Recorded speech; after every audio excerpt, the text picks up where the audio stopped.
Halo semuanya, saya Clarence Setiawan, kelas 12 MIPA 3, absen 12.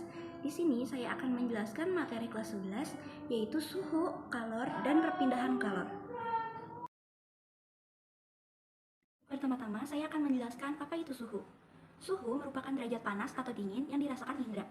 Alat yang biasa digunakan untuk mengukur suhu dinamakan termometer. Seperti yang sudah saya jelaskan tadi, suhu itu bisa diukur menggunakan termometer. Kalian tahu nggak sih kalau termometer itu ada banyak jenisnya? Nah, dimulai dari yang analog sampai yang digital, mulai dari yang menggunakan air raksa sampai yang menggunakan inframerah. Selanjutnya, saya akan membahas tentang skala suhu.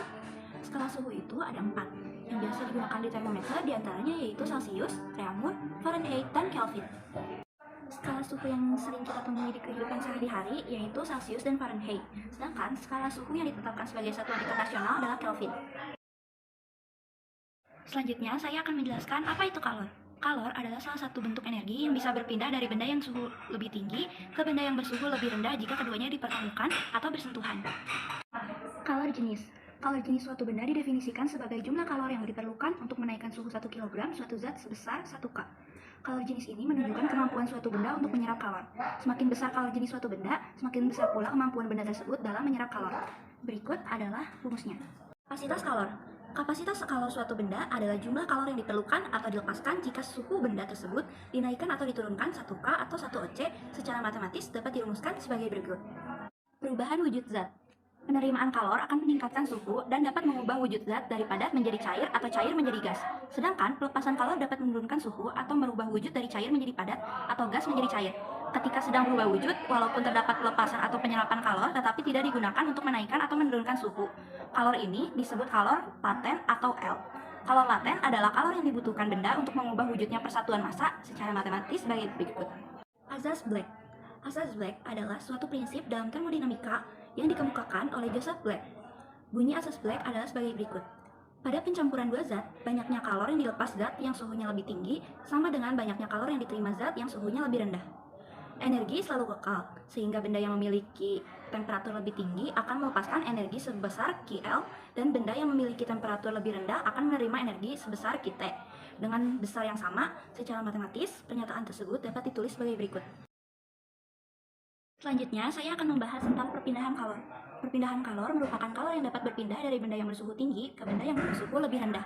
Perpindahan kalor atau panas dapat dibagi menjadi 3 jenis berdasarkan medium perantaranya. 3 jenis perpindahan kalor tersebut adalah konduksi, konveksi, dan radiasi. Yang pertama ada konduksi. Peristiwa perpindahan kalor melalui suatu zat tanpa disertai dengan perpindahan partikel-partikelnya disebut konduksi.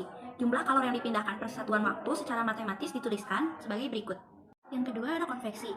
Peristiwa perpindahan kalor yang disertai perpindahan massa atau perpindahan partikel-partikel zat perantaranya disebut dengan aliran kalor secara konveksi.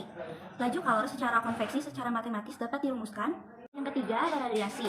Peristiwa perpindahan kalor tanpa zat perantara disebut dengan radiasi. Besar laju aliran kalor secara matematis dapat dirumuskan sebagai berikut. Jadi di sini ada soal. Ica sedang mencoba menjadi seorang barista. Air yang harus dipakai untuk menyeduh kopi adalah 80 derajat Celcius. Jika dinyatakan dalam Reaumur, Fahrenheit, dan Kelvin, maka suhunya berturut-turut adalah. Cara untuk mencari Reaumur itu yaitu sama dengan 4/5 dikali ini dari 80 ini coret-coret menjadi 16. Nah, jadi 4 kali 16 yaitu 64 derajat Reaumur. Selanjutnya kita akan mencari Fahrenheit. Cara untuk mencari Fahrenheit yaitu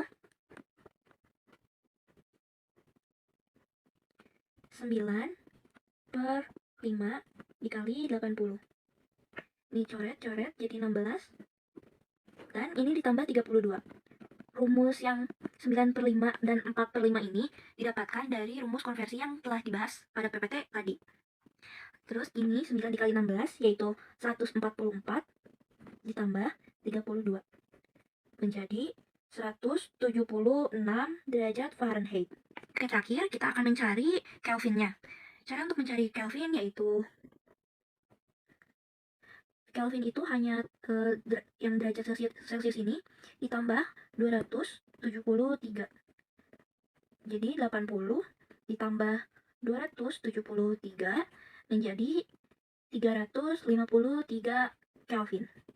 Jadi hasil Reaumurnya itu 64 derajat Reaumur dan 176 derajat Fahrenheit dan 353 Kelvin.